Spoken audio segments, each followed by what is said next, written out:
Cases of melanoma skin cancer have hit record highs in Scotland, with a projected 1,800 cases this year. The biggest rise has been amongst adults in their 70s.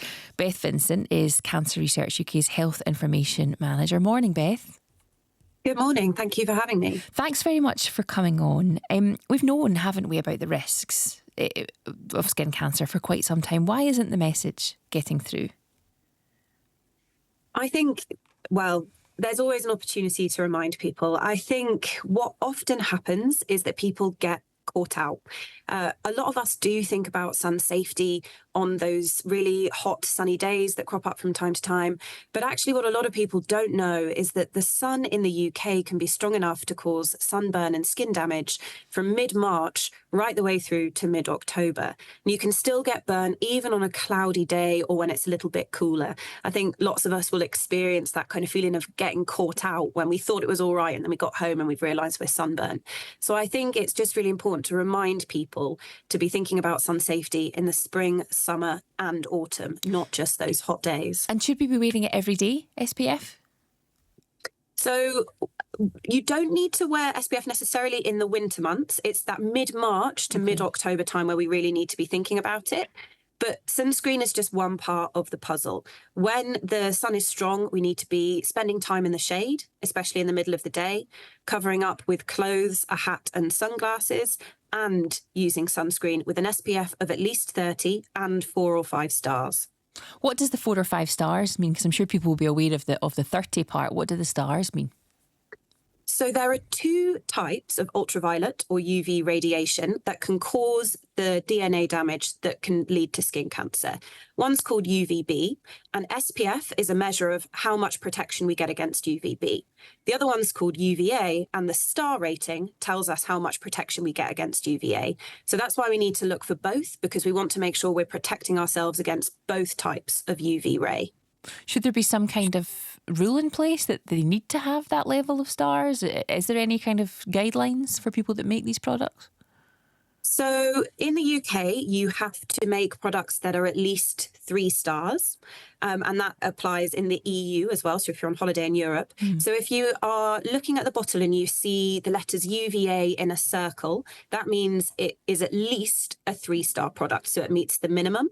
But we just feel at Cancer Research UK that a 4 or 5-star product is what you really need to be making sure that you're getting the level of protection you need. Beth, I mentioned there that the biggest rise of these cases among adults in their 70s. So is this people that have maybe done damage to their skin historically?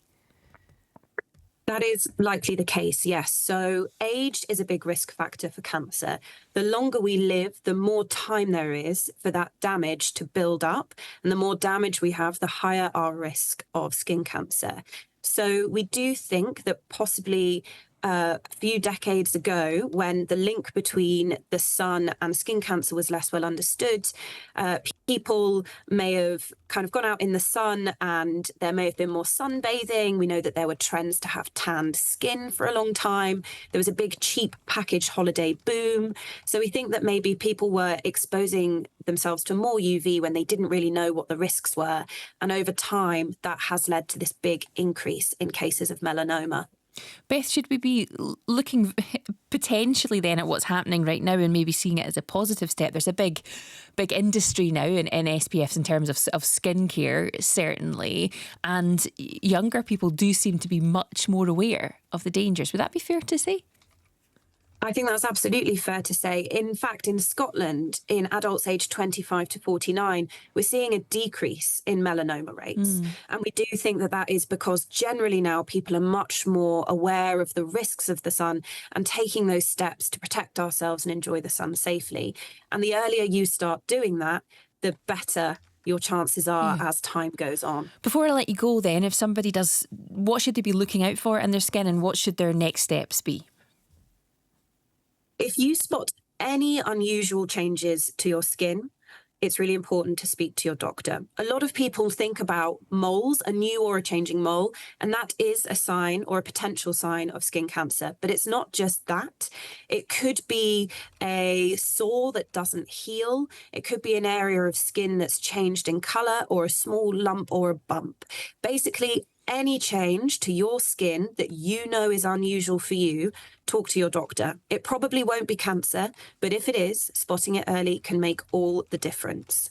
Okay, well, thank you very much for your time this morning. That's Beth Vincent. She's Cancer Research UK's Health Information Manager.